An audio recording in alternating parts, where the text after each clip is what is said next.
அஜிமிமஷ்டே வத்த சிவா ஐஷதேஸ். என்ன லாங்குவேஜ் பேசுகிறேன்னு பார்க்குறீங்களா? ஆமாங்க, நான் ஜாப்பனீஸ் பேசுகிறேன். ஜாப்பனீஸ்காரங்க ரொம்ப விருப்பமாக சாப்பிட்ற எக் சவுமீன் நூடுல்ஸ் தான் இன்றைக்கி நம்ம செஞ்சு காட்ட போகிறோம்.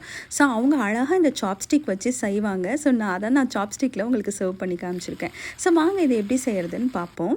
ஸோ என்னென்னா, ஃபஸ்ட்டு ஒரு பெரிய கடாய் வச்சுக்கோங்க. அதில் வந்து கொஞ்சமாக ஆயில் போட்டு நான் 3 எக்கு போட்டிருக்கேன்.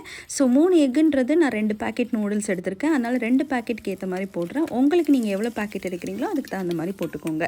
ஸோ இது வந்து பாருங்கள், நல்லா ஸ்க்ராம்பிள் பண்ணி தனியாக ஒரு பாத்திரத்தில் ட்ரான்ஸ்ஃபர் பண்ணிங்க. இப்போ நான் சேம் கடாயில் கொஞ்சமாக ஆயில் போட்டு வெஜிடபிள்ஸ் எல்லாம் சாட்டே பண்ணி எடுக்க போகிறேன்.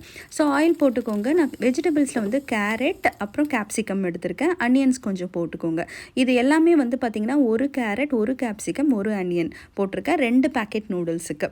ஸோ இதை நான் எப்படி பண்ண போகிறேன்னா, கொஞ்சம் நம்ம ஊர் மசாலாவை சேர்த்து நான் ஆட் பண்ண போகிறேன். ஸோ சால்ட் போட்டுக்கோங்க. நம்ம ஊர் மசாலாவில் ரொம்பவே பரிச்சயமானது வந்து ஜீரகப்பொடி. ஸோ ஜீரகப்பொடி வந்து ரொம்ப நல்லதுங்க நம்மளுக்கு. ஏன்னா நூடுல்ஸ் வந்து கொஞ்சம் டைஜஸ்ட் ஆக லேட் ஆகும் இல்லையா? அதனால் நான் ஜீரகப்பொடி போட்டிருக்கேன். கொஞ்சம் கரம் மசாலா, நம்ம ஊர் சில்லி பவுடர், அப்புறமா நான் சில்லி ஃப்ளேக்ஸ் கொஞ்சம் போட்டிருக்கேன். அண்ட் அவ்வளோதான். இப்போது அவங்களோட ஜாப்பனீஸ் ரொம்ப அதிகமாக யூஸ் பண்ணுறது சோயா சாஸ் தான் யூஸ் பண்ணுவாங்க இல்லையா? ஸோ அந்த ஸ்டைலில் நம்ம பண்ணுறதுனால சோயா சாஸ் வந்து கொஞ்சம் நிறையவே போட்டுக்கோங்க.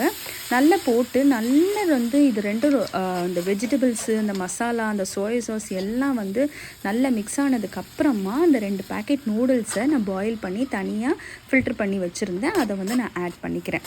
அவ்வளோதாங்க. இப்போ நல்லா கிளறினதுக்கப்புறமா மேலே வந்து இந்த எக்ஸை வந்து நல்லா அப்படியே மலைச்சாரல் மாதிரி தூவி விட்டிங்கன்னா ஆஹா, செம்ம டேஸ்ட்டுங்க.